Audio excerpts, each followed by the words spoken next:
Yesaya pasal 22. Kelancangan penduduk Yerusalem. Ucapan ilahi terhadap lembah penglihatan. Ada apa gerangan, maka semua pendudukmu naik ke sotoh-sotoh rumah. Hai kota yang bersorak riuh dan ribut gembira. Hai negeri yang beria-ria. Orang-orangmu yang mati terbunuh, bukanlah terbunuh oleh pedang, dan bukanlah gugur dalam peperangan. Semua panglimamu sama-sama melarikan diri. Mereka tertawan tanpa tembakan panah. Semua orang-orang kuatmu sama-sama tertawan, biarpun mereka sudah lari jauh-jauh. Sebab itu aku berkata, buanglah mukamu terhadap aku. Biarkanlah aku menangis dalam kepahitan. Janganlah mendesak aku, supaya aku terhibur mengenai kebinasaan putri bangsaku. Sebab Tuhan semesta alam, telah menentukan suatu hari. Ia akan menggemparkan, menginjak-injak, dan mengacaukan orang. Di lembah penglihatan tembok akan dirombak, dan teriakan minta tolong sampai ke puncak gunung. Elam telah memasang tabung panah. Aram datang dengan pasukan berkereta dan berkuda. Dan Kir membuka sarung perisai. Maka lembah-lembahmu yang paling indah penuh dengan kereta, dan pasukan berkuda berbaris di hadapan pintu gerbang, dan Yehuda kehilangan perlindungan. Pada waktu itu engkau memandang kepada perlengkapan senjata di gedung hutan. Kamu melihat bahwa memang sudah banyak sekali retak-retak tembok kota Daud, dan kamu mengumpulkan air kolam bawah. Kamu menghitung rumah-rumah di Yerusalem, dan kamu merobohkan rumah-rumah untuk meneguhkan tembok. Kamu membuat tempat pengumpulan air di antara kedua tembok itu, untuk menampung air dari kolam yang lama. Tetapi kamu tidak memandang kepada Dia yang membuatnya, dan tidak melihat kepada Dia yang telah sejak dahulu membentuknya. Pada waktu itu Tuhan semesta alam, menyuruh orang menangis dan meratap, dengan menggundul kepala dan melilitkan kain kabung. Tetapi lihat, di tengah-tengah mereka ada kegirangan dan sukacita. Membantai lembu dan menyembelih domba, makan daging dan minum anggur sambil berseru, marilah kita makan dan minum, sebab besok kita mati. Tetapi Tuhan semesta alam menyatakan diri dan berfirman kepadaku, sungguh, kesalahanmu ini tidak akan diampuni sampai kamu mati, firman Tuhan semesta alam. Tentang Sebna dan Elyakim. Beginilah firman Tuhan semesta alam. Mari, pergilah kepada kepala istana ini, kepada Sebna yang mengurus istana, dan katakan, ada apamu dan siapamu di sini? Maka engkau menggali kubur bagimu di sini. Hai yang menggali kuburnya di tempat tinggi, yang memahat kediaman baginya di bukit batu. Sesungguhnya, Tuhan akan melontarkan engkau jauh-jauh, hai orang. Ia akan memegang engkau dengan kuat-kuat, dan menggulung engkau keras-keras, menjadi suatu gulungan, dan menggulingkan engkau, seperti bola ke tanah yang luas. Disitulah engkau akan mati, dan disitulah akan tinggal kereta-kereta kemuliaanmu. Hai engkau yang memalukan keluarga tuanmu, aku akan melemparkan engkau dari jabatanmu, dan dari pangkatmu engkau akan dijatuhkan. Maka pada waktu itu, aku akan memanggil hambaku, Elyakim bin Hilkiah. Aku akan mengenakan jubahmu kepadanya. Dan ikat pinggangmu akan kuikatkan kepadanya, dan kekuasaanmu akan kuberikan ke tangannya. Maka ia akan menjadi bapa bagi penduduk Yerusalem dan bagi kaum Yehuda. Aku akan menaruh kunci rumah Daud ke atas bahunya. Apabila ia membuka, tidak ada yang dapat menutup.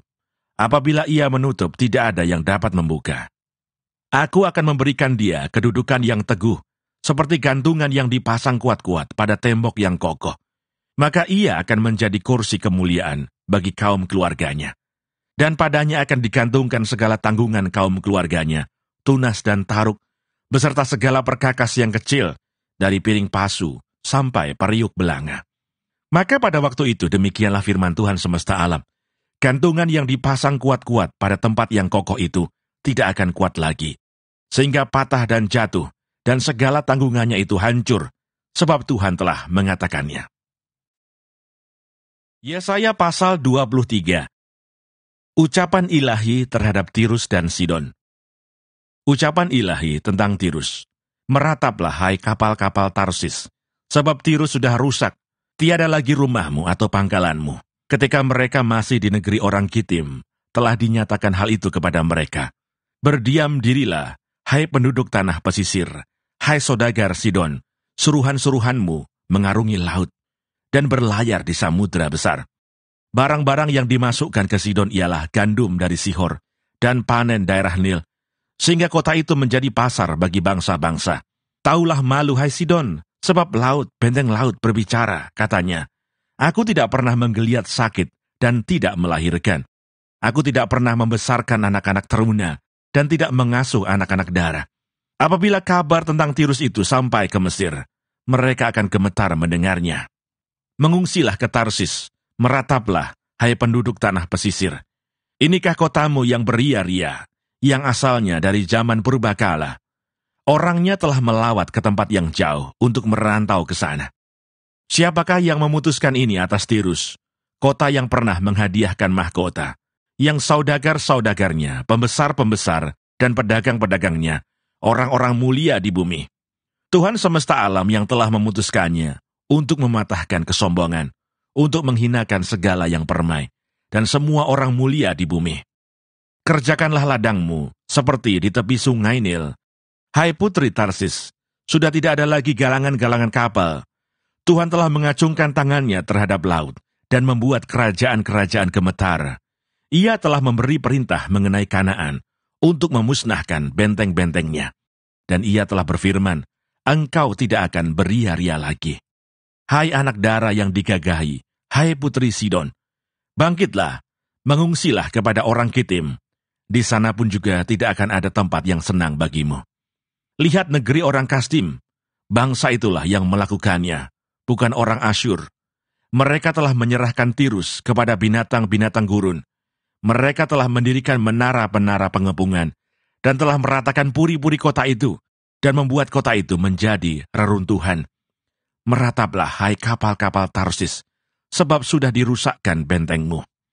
Pada waktu itu Tirus akan dilupakan 70 tahun lamanya, sama dengan umur seorang raja. Sesudah lewat 70 tahun, akan terjadi kepada Tirus seperti terjadi kepada perempuan sundal dalam nyanyian ini. Ambillah kecapi, kelilingilah kota, hai sundal yang dilupakan. Petiklah baik-baik, bernyanyilah banyak-banyak, supaya engkau diingat orang.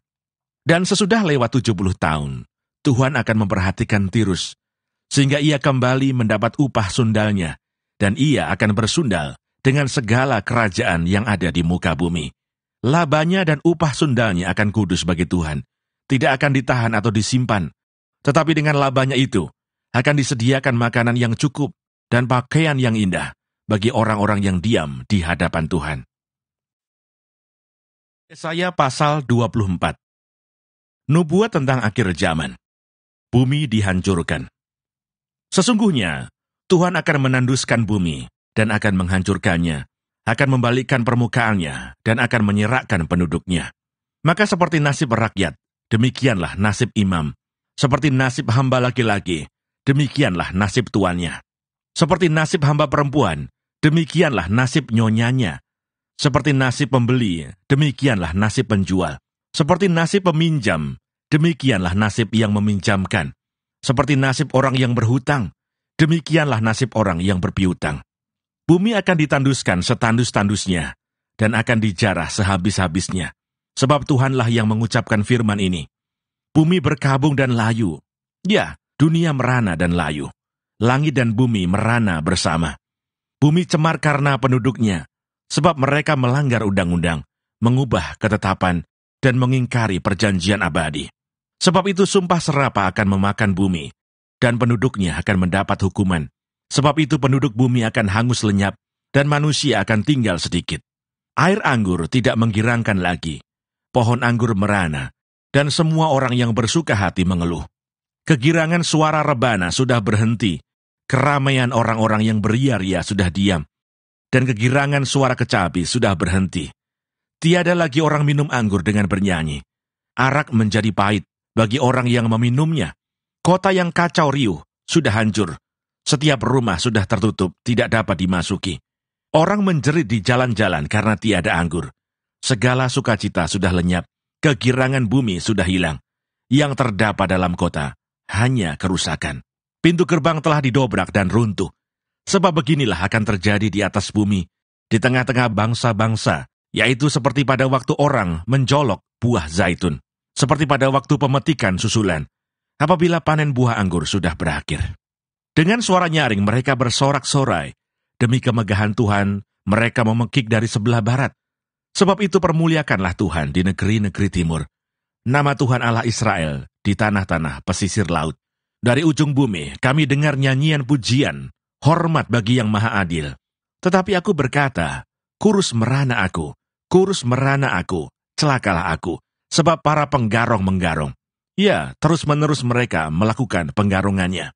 Hai penduduk bumi, kamu akan dikejutkan akan masuk pelobang dan jerat. Maka yang lari karena bunyi yang mengejutkan akan jatuh ke dalam pelubang, dan yang naik dari dalam pelubang akan tertangkap dalam jerat. Sebab tingkap-tingkap di langit akan terbuka, dan akan bergoncang dasar-dasar bumi. Bumi remuk redam, bumi hancur luluh, bumi gonjang-ganjing.